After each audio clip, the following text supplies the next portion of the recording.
Hi friends, welcome back to our channel படித்ததில் பிடித்தது. இன்றைக்கி நம்ம சேனலில் பார்க்க போகிற வீடியோ எதை பற்றி அப்படின்னு பார்த்தீங்கன்னா, இன்றைக்கி நம்ம ரொம்பவே யூஸ்ஃபுல்லான ஒரு வீடியோ தான் பார்க்க போகிறோம்.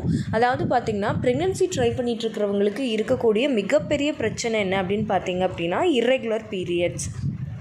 எதனால் அப்படின்னா, இப்போது ஒரு பொண்ணுக்கு வந்து பார்த்திங்கன்னா கர்ப்பப்பையில் வந்து பிசிஓடி இல்லை, பிசிஓஎஸ் இல்லை, வேறு எந்த ப்ராப்ளமும் இல்லை. ஆனால் பார்த்திங்கன்னா இர்ரெகுலர் பீரியட்ஸ் மட்டும் இருந்துக்கிட்டே இருக்குது அப்படின்னு. அந்தளவுக்கு இர்ரெகுலர் பீரியட்ஸ் வந்து பார்த்திங்கன்னா இப்போது 4 பேர் இருக்காங்க அப்படின்னா அதில் 3 பேர் கேட்டிங்க அப்படின்னா எனக்கு இர்ரெகுலர் பீரியட்ஸ் இருக்குது அப்படின்னு தான் சொல்கிறாங்க. அதுவும் இர்ரெகுலர் பீரியட்ஸ் அப்படின்னா ஒரு 50 நாள் 60 நாளில் வர்றதில்லை. 3 மாதத்துக்கு ஒரு தடவை தான் எனக்கு பீரியட்ஸ் வரும், எனக்கு 2 மாதத்துக்கு ஒரு தடவை தான் பீரியட்ஸ் வரும், 6 மாதத்துக்கு ஒரு தடவை தான் வரும், டேப்லெட் போட்டால் தான் வரும் அப்படின்னு சொல்கிற அளவுக்கு இர்ரெகுலர் பீரியட்ஸ் ப்ராப்ளம் வந்து நிறைய பேருக்கு இருக்குது. ஸோ அப்படி பார்க்கும்போது இன்றைக்கி நம்ம பார்க்க போகிறது என்ன அப்படின்னா, இப்போ ஒருத்தருக்கு ஒரு 3 மாதத்துக்கு ஒரு முறை தான் பீரியட் வருது அப்படின்னா, அப்போ அந்த 3 மாதத்தில் வந்து அவங்களால கருத்தரிக்க முடியுமா முடியாதா அப்படிங்கிற சந்தேகத்தை தான் இன்றைக்கி நான் உங்ககிட்ட ஷேர் பண்ணிக்க போகிறேன். அதே மாதிரி அந்த 3 மாதம் இப்போ பீரியட்ஸ் வரல இல்லையா, அப்போ அந்த 3 மாதமுமே அவங்களுக்கு வந்து ஓவலேஷன் நடக்குமா நடக்காதா, அப்போ இர்ரெகுலர் பீரியட்ஸ் இருக்கிறவங்களுக்கு ஓவலேஷன் நடக்கிறதே இல்லையா அப்படிங்கிறத பற்றி தான் இந்த வீடியோவில் நான் உங்ககிட்ட 1 by 1 ஷேர் பண்ணிக்க போகிறேன். ஸோ நீங்களும் இதை பற்றி தெரிஞ்சுக்கணும்னு நினைக்கிறீங்க அப்படின்னா இந்த வீடியோவை ஸ்கிப் பண்ணாமல் கடைசி வரைக்கும் பாருங்கள். நிச்சயமாக ப்ரெக்னென்சி ட்ரை பண்ணிகிட்ருக்கிற எல்லாருக்குமே இந்த வீடியோ ரொம்பவே யூஸ்ஃபுல்லாக இருக்க போகுது. இப்போ பார்த்திங்கன்னா, நான் ஃபஸ்ட்டே சொன்ன மாதிரி இப்போது ஒருத்தருக்கு ஒரு சிஸ்டருக்கு 3 மாதத்துக்கு ஒரு முறை தான் பீரியட்ஸ் வருது அப்படின்னு வச்சுக்கிட்டோன்னு வைங்களேன். அவங்களுக்கு அந்த 3 மாதமுமே வந்து பார்த்திங்கன்னா கருமுட்டையே வெடிக்காதா, அந்த 3 மாதத்தில் அவங்க என்ன தான் உடலுறவு வச்சுக்கிட்டாலும் அவங்களால கன்சீவ் ஆக முடியாதா அப்படின்னா, கண்டிப்பாக வந்து அந்த 3 மாதத்துலேயுமே அவங்களுக்கு ஓவலேஷன், அதாவது கருமுட்டை வெடிக்கிறதுக்கான வாய்ப்புகள் வந்து ரொம்ப ரொம்ப அதிகமாகவே இருக்குது. அந்த நேரத்தில் அவங்களால கருத்தரிக்க முடியுமா அப்படின்னு கேட்டிங்கனாலும் கண்டிப்பாக முடியும். ஆனால் எல்லாருமே கேட்பீங்க, அப்புறம் ஏங்கா பீரியட்ஸ் மட்டும் வரமாட்டேங்குது, ஓவலேஷன் வந்து நடக்குது அப்படின்னு சொல்கிறீங்க, நடக்கிறதுக்கு வாய்ப்பு இருக்குது அப்படின்னு சொல்கிறீங்க, ஆனால் அப்புறம் ஏன் பீரியட்ஸ் வரமாட்டேங்குது அப்படின்னு சொல்லி நிறைய பேர் கேட்பீங்க. அதாவது பார்த்திங்கன்னா, கருமுட்டை வெடிக்கிறதுக்கும் ஓவலேஷனுக்கும் அதே மாதிரி பீரியட்ஸுக்கும் சம்மந்தம் இல்லை அப்படின்றத விட பீரியட்ஸ் வந்து வரலைங்கிறதுக்காக ஓவலேஷன் நடக்காமல் போகிறதுக்கு வாய்ப்புகள் கம்மி. எதனால் அப்படின்னு கேட்டிங்க அப்படின்னா, அதை தெரிஞ்சுக்கிறதுக்கு முன்னாடி ஃபஸ்ட்டு பீரியட்ஸ்னால் என்ன அப்படிங்கிறத நீங்கள் எல்லாருமே தெரிஞ்சுக்கணும். அது என்ன அப்படின்னு பார்த்தீங்கன்னா, இப்போ பீரியட்ஸ் அப்படிங்கிறது ஒவ்வொரு பெண்ணுக்குமே மாதத்தில் ஒரு நாள் வந்து பார்த்திங்கன்னா கருமுட்டை வெடித்து வெளியில் வரும். அந்த கருமுட்டை வந்து நம்மளை ஏதாவது விந்தணுக்கள் வந்து இந்த கருத்தரிக்குதா அப்படின்னு சொல்லி காத்திருக்கும். ஒருவேளை விந்தணுக்கள் எதுவும் இல்லை, அதால் கருத்தரிக்க முடியலை அப்படின்னா அந்த கருமுட்டை வந்து அப்படியே இறங்கி வந்து பெண்களோட கர்ப்பப்பையின் உள் சுவரான எண்டோமெட்ரியம் லைனிங்கில் வந்து அப்படியே அந்த கருமுட்டை அப்சார்ப் ஆகிக்கும், அதாவது உறிஞ்சப்பட்டுரும்.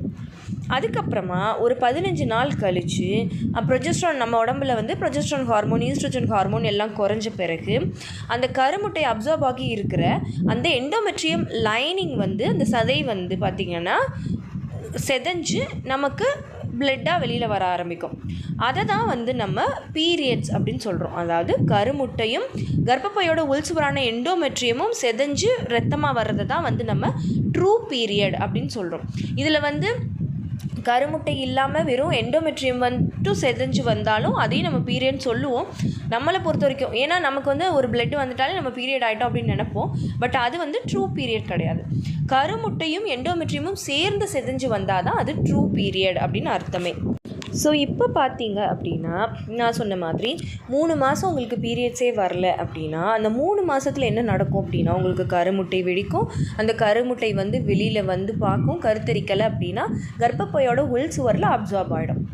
அப்போ உங்களுக்கு வந்து அந்த கடைசியாக அந்த 15 நாள் கழித்து அந்த கர்ப்பப்பையோட உள் சுவர் வந்து அப்படி செதஞ்சு பீரியடாக வராது. ஸோ இதுதான் வந்து உங்களுக்கு ஒவ்வொரு மாதமுமே நடந்துக்கிட்டு இருக்கும். அப்போ 3ஆவது மாதத்தில் அது நடக்கும்போது உங்களுக்கு அது பீரியடாக வந்துடுது. ஸோ இதுதான் வந்து ப்ராசஸே தவிர உங்களுக்கு வந்து ஓவலேஷனே நடக்காது, உங்களுக்கு பீரியட் வரலைங்கிறப்போ உங்களுக்கு ஓவலேஷனே நடக்காது அப்படிங்கிறது கிடையாது. இப்போ நம்மளே வந்து நிறைய பேரை பார்த்துருப்போம், நானே கூட பார்த்துருக்கேன். என்ன அப்படின்னா, நிறைய சிஸ்டர்ஸ் வந்து சொல்லுவாங்க, எனக்கு 3 மாதமாக பீரியடே வரல, நான் சும்மா யதார்த்தமாக சரி என்னடா நமக்கு இன்னுமே வரவே இல்லையே, எப்பயும் 3 மாதத்துக்கு ஒரு தடவை தான் வரும், இருந்தாலும் சரி இன்னும் ரொம்ப டிலே ஆகுதே அப்படின்னு செக் பண்ணி பார்க்கலான்னு செக் பண்ணி பார்த்தா நான் கன்சீவாக இருக்கேன், நான் கன்சீவாக இருந்திருக்கேன், நான் கன்சீவாக இருந்ததே எனக்கு தெரியலை அப்படின்னு சொல்கிறவங்கெல்லாம் நிறைய பேர் இருக்காங்க. அப்போ அவங்கெல்லாம் எப்படி கன்சீவ் ஆகியிருப்பாங்க? இதே மாதிரி தான் அவங்களுக்கு கருமுட்டை வெடிச்சிருக்கும், ஆனால் பீரியட் மட்டும் வராமல் இருந்திருக்கும். அப்போ அந்த நேரத்தில் அவங்க வந்து சேர்ந்து இருக்கும்போது அந்த கருமுட்டை வந்து கருத்தரிச்சிரும். ஸோ இதுதான் வந்து நடந்திருக்குமே தவிர மற்றபடி இந்த மாதிரி பீரியட்ஸ் வராதவங்களுக்கு ஓவலேஷன் நடக்காமே இருக்கும் அப்படின்னும் அர்த்தம் இல்லை. அதே மாதிரி நிறைய பேருக்கு ரெகுலர் பீரியட்ஸாக இருக்கும், ஆனால் ஓவலேஷன் நடக்காது. அப்படி இருக்கிறதுக்கும் வாய்ப்புகள் நிறையா இருக்குது. அதுக்காக ரெகுலர் பீரியட்ஸ் இருந்தால் வந்து கருமுட்டை வெடிக்காமே இருக்கும் அப்படி சொல்ல வரல. அந்த மாதிரி நடக்கிறதுக்கும் ரேர் கேசஸ், அதாவது சில பேருக்கு அப்படி நடக்கவும் வாய்ப்பு இருக்குது. அதனால் நம்ம ரெகுலர் பீரியட் தானே நமக்கு எல்லாமே ப்ராப்பராக நடந்துரும் அப்படின்னும் நம்ம சொல்ல முடியாது. ஸோ அதனால் நீங்கள் வந்து இப்போ ப்ரெக்னென்சி ட்ரை பண்ணுறீங்க அப்படின்னா, இப்போ நான் சொன்ன மாதிரி ஒரு 3 மாதத்துக்கு ஒரு தடவை தான் உங்களுக்கு பீரியட் வருது அப்படின்னா, அந்த டைமிங்கில் உங்களுக்கு வந்து எப்போல்லாம் அந்த ஓவலேஷன் சிம்டம்ஸ் வருதோ அந்த டைமில் வந்து நீங்கள் சேர்ந்துருந்தீங்க அப்படின்னா நிச்சயமாக உங்களால் கருத்தரிக்க முடியும். நீங்கள் வந்து நமக்கு பீரியட்ஸே வரலைங்கிறதுக்காக நீங்கள் வந்து முயற்சி பண்ணாமையோ இல்லை மனசை விட்டுட்டு சும்மா நமக்கு இப்போல்லாம் கன்சீவ் ஆக மாட்டோம் அப்படின்னு நினச்சிக்கிட்டு பெருசாக அக்கறை எடுத்துக்காமல் இருக்காதீங்க. அந்த டைம்லையும் முயற்சி பண்ணுங்கள், நிச்சயமாக உங்களால் கருத்தரிக்க முடியும். ஓகே ஃப்ரெண்ட்ஸ், இப்போ உங்களுக்கு தெளிவாக புரிஞ்சிருக்கும் அப்படின்னு நினைக்கிறேன். உங்களோட சந்தேகங்கள் தீர்ந்திருக்கும் அப்படின்னு நம்புகிறேன். அண்ட் இந்த வீடியோ உங்களுக்கு யூஸ்ஃபுல்லாக இருந்திருந்தால் மறக்காமல் லைக் பண்ணுங்கள், கமெண்ட் பண்ணுங்கள், மற்றவங்களுக்கும் மறக்காமல் ஷேர் பண்ணுங்கள். அதாவது உங்கள் ஃபேமிலி அண்ட் ஃப்ரெண்ட்ஸ் எல்லாருக்குமே இந்த வீடியோஸ் எல்லாம் ஷேர் பண்ணுங்கள். அப்போ தான் எல்லாருக்குமே ரொம்ப யூஸ்ஃபுல்லாக இருக்கும்.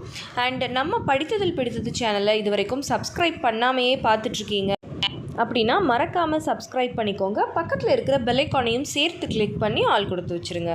ஓகே ஃப்ரெண்ட்ஸ், பாய், தேங்க்யூ.